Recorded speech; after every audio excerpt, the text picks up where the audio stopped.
Hello tankers and tankettes, welcome to a viewer submitted replay. This is the T-43 and it's being driven by Hitlog+Damagelog.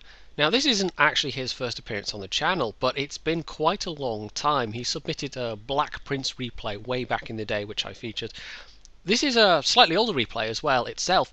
This is from 8.11 and much like that Jagdtiger game I put up a couple of days ago, this one is more about the ending of the game than the game itself leading up till that point, and it's not really so much about Hitlog+'s game itself, although he does alright in this one, I have to say. So he's top tier, and I don't think the T-43 is a terrible tank, but it's certainly not the best of the tier 7 mediums. I would still say that the Comet is rather superior to this thing.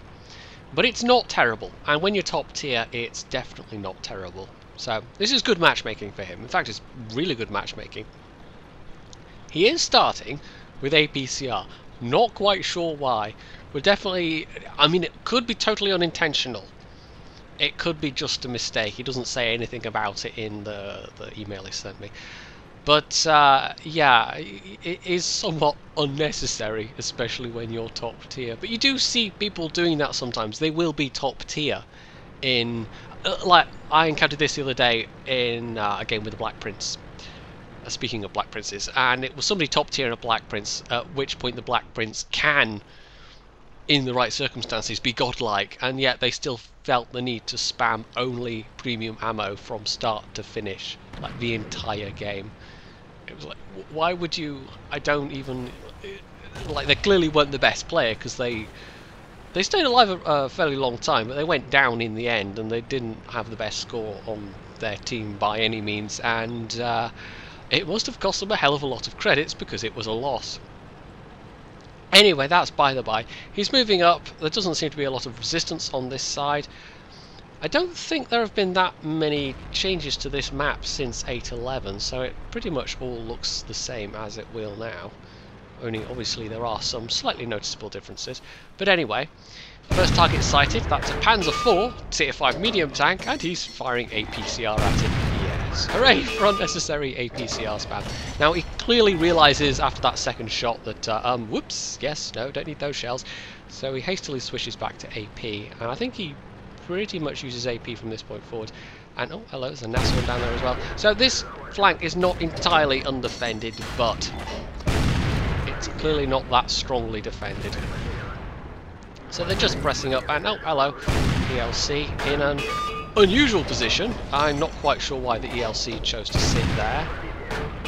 And Hetzer is well, basically ignoring him and doing so at his peril. I mean, the ELC's first shot managed to bounce while Hetzer was taking out that Type 58. But the ELC is now, like, what's he going to do? Also, pro tip, when you've got the rear of an ELC like this, HE all the way. It's got tier 1 levels of armour, that thing. I mean, firing at the sides of an ELC, okay, you might want to stick with AP because there's every chance it'll go in the track.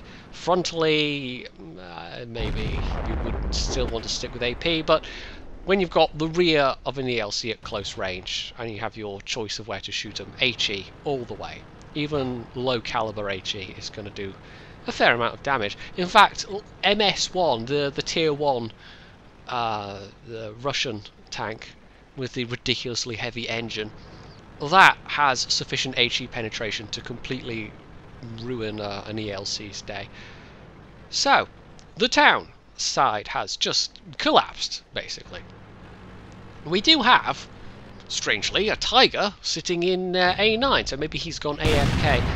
And for the enemy side, well, unsurprisingly, there's some tank destroyers on the ridge, and there's a T-49 that have moved up to give spotting information.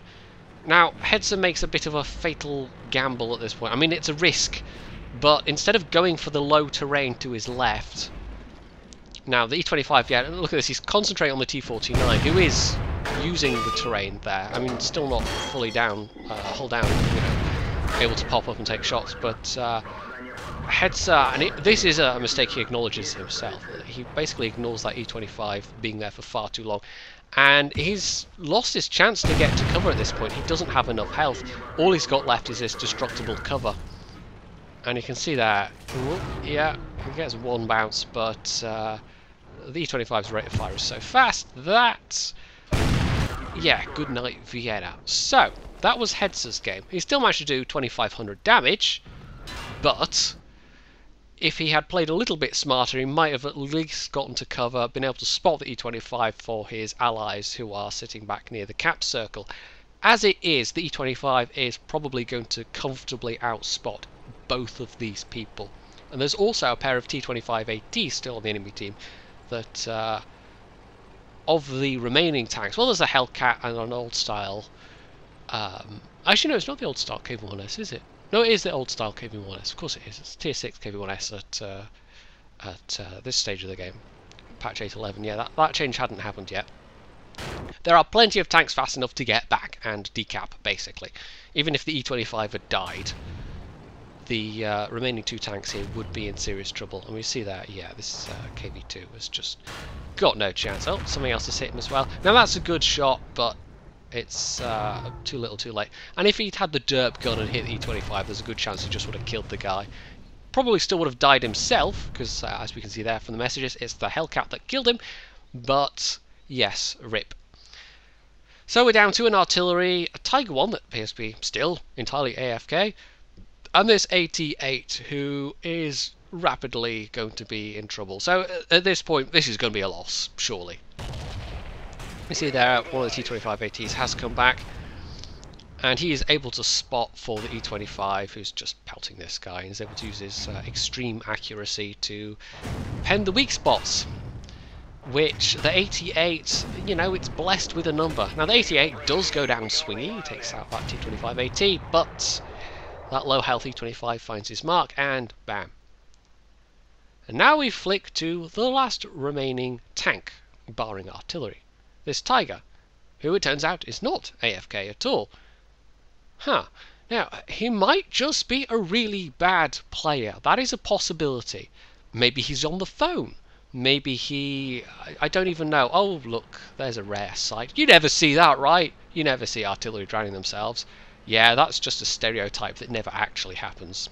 Sure. The majority of arty players don't do that, but enough do that the stereotype is very much alive and kicking. So we're now down to 6 people versus this lone Tiger 1 who, okay, yes, he's full health, but if he's not a bad player, then the other possibility is that he's a bot. It's entirely possible. Now, there's no definitive anything at the moment to say that he is a bot. He might just be a bad player. That is almost certainly possible. Now, he's killed the KV-1, and you might be thinking, well, yeah, okay. But there are bots that can do that. And I've had experience of you charge up to an enemy cap, see somebody apparently AFK in the cap circle, and suddenly the turret turns and shoots you, and you think, yeah, no, I just got killed by a bot. It happens relatively rarely, at least in my personal experience, it's happened relatively rarely, but it does happen. And it's incredibly annoying when it happens and you're on low health. And the remaining enemy tanks are all on fairly low health. So again, at the moment, there's nothing definitive that says this guy's a bot. But it is looking increasingly suspicious. Just the way he's... well, the way he's moving his turret around, you know, might be a bad player still. Heads are growing, clearly convinced this guy's a bot, but wow. The enemy Hellcat just goes full-on suicidal. Yeah, no. Wow, you just gave that one away, didn't you?